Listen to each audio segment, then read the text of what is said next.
구독, 좋아요, 알람 설정 해주세요.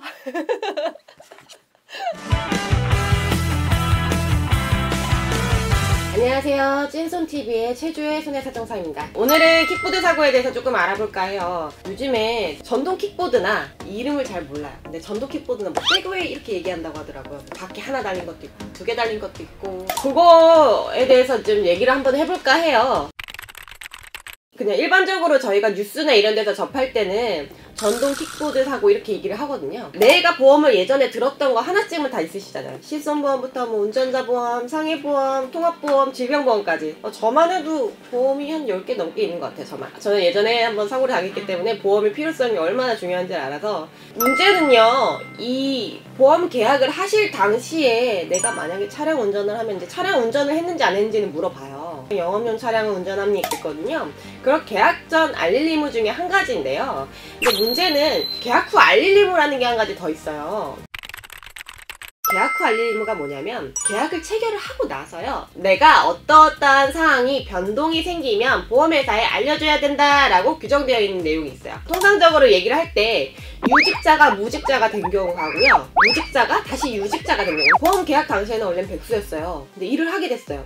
예를 들어서 예전에는 학생이었는데 지금 학생이 아니라 판매직을 한다. 직업에 대해서 변경이 생겼을 때 고지를 해야 되는데, 직무가 변경됐을 때도 그래요. 예를 들어서 사무직을 했던 사람이 현장직을 하게 된다던가, 아니면 내가 원래 현장직이었는데 사무직을 하게 됐다던가, 직업과 직무가 변경될 때는 지체 없이 보험회사에 알려야 된다는 의무가 있어요. 근데 내가 직무가 바뀌어도 얘기를 해줘야 되는구나, 이런 사실을 모르는 경우가 있어요. 근데 얘기를 하셔야 돼요. 보험회사에 꼭 변경을 하셔야 되거든요. 보험증권에 있는 직무가 다르다면. 그리고 일반 자가용 자동차를 타고 다니시다가 갑자기 내가 영업용 트럭을 몰 수도 있잖아요. 영업용 트럭이나 화물차, 1톤 화물차나 뭐 5톤이나 이런 걸 운전할 수가 있는데, 영업용 차량을 운전하게 된다면 보험회사에 지체 없이 알려줘야 될 의무가 있고, 만약에 내가 영업용 차량을 타다가 내가 자가용 승용차만 타게 됐다고 하면 고지를 하게 되어 있어요. 심지어 승용차하고 승합차하고도 다르기 때문에 이것도 고지를 하게 되어 있습니다.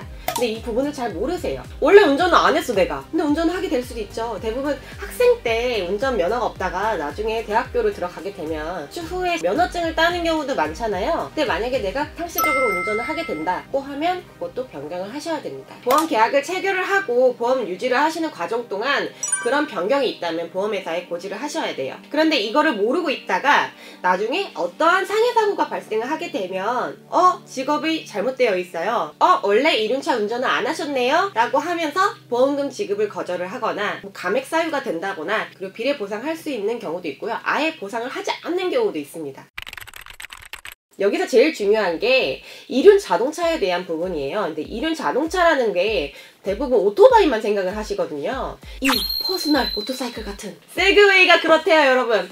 근데 이게 왜 알릴 의무에 이런 걸 넣냐면은, 내가 사무직이었던 사람은 위험이 이만큼이라고 치면요, 오토바이 운전하시는 분 사고 얼마나 자주 나는지 아세요? 제가 만나는 오토바이 교통사고 피해자분들은 너무 다발성으로 많이 다치시고 그 화상도 많이 입으시고 너무 피해가 너무 크신 경우가 많아서, 오토바이를 타시는 분하고 사무직을 하시는 분하고 똑같은 위험일 리는 없잖아요. 보험이라는 건요, 위험률에 따라서 차등되는 보험료를 지급을 하고 그 보장을 받는 거예요. 기본적인 보험의 구성이 그렇습니다. 그렇기 때문에 이 이륜차 오토바이 운전을 한다 하면 보험회사에 이거는 알려야 된다는 의무로 넣어둔 거예요. 그런데 이 세그웨이가 문제가 되는 게 어떠한 게 있냐면요, 내 보험증권 보신 적 있어요? 보험증권 보시면요, 위에 어디 보험사, 계약자 누구, 피보험자 누구, 거기에 보시면 직업이 기본적으로 써 있고요. 그리고 맨 밑에 보시면 이륜차 부담보 특약이라고 들어가 있는 경우가 있어요. 근데 이 이륜차 부담보 특약은요, 부담보라는 게 뭐냐면요, 이거는 보상하지 않겠다는 거예요. 비례 보상이나 이런 게 아니라 보상하지 않겠다예요. 그래서 만약에 제가 오토바이를 타고 가다가 교통사고가 나게 되면 제 보험증권에는요, 이륜차 부담보 특약이 들어가 있는 보험이 되게 많아요. 이륜차 부담보 특약은 아예 보상하지 않는다고 했잖아요. 그럼 내가 만약에 이륜차 운전을 하다가 사고가 나면 보상하지 않겠다는 내용인 거거든요. 그런데 대부분 그 오토바이 타시는 분들이요, 요거 확인 안 하세요. 거의 대부분 들어가 있으실 거예요.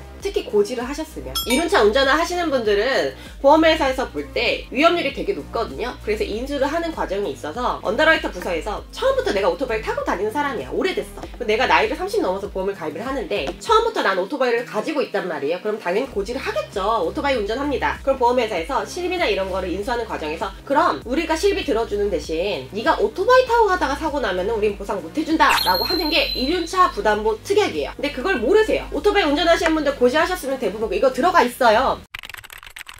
특히 이륜차가 문제가 되는 경우가 왜 그러냐면요, 저희 자동차 보험 들잖아요. 의무적으로 의무보험이에요. 의무보험. 근데 그 오토바이도 의무보험이에요. 오토바이 보험도. 근데 문제는 담보가 차이가 납니다, 여러분. 자동차 보험은 자동차 상해라는 담보가 있고 자기 신체 사고라는 담보가 있어서 내가 만약에 가로수를 들이받아서 자동차 운전을 하다가 그럼 내 보험에 자기 신체 사고나 자동차 상해로 보상을 받으면 된단 말이에요. 그런데 오토바이 보험에는요, 자기 신체 사고가 가입이 되기는 하는데 거의 대부분 비싸서 가입을 안 하세요. 그리고 자동차 상해도 가입이 안 됩니다. 대부분 인수가 안 되세요. 보면은 내가 만약에 오토바이 보험을 가지고 있어요 라고 하시는 분들은 오토바이 보험 증권을 자세히 한번 읽어보세요. 그러면은 대인 무한일 가능성이 되게 크고요. 대인 1, 2 대물까지 들어가 있거나 아니면 운이 좋으면 자기 신체 사고가 들어가 있긴 할 거예요. 오토바이 사고가 여러 번 나셨던 운전자분들은 내가 다쳤을 때 자기 신체 사고가 없는 경우가 분명히 한 번쯤 겪어보신 분들이에요. 그런 분들은 비싸더라도 자기 신체 사고 담보를 넣으세요. 근데 이런 경우도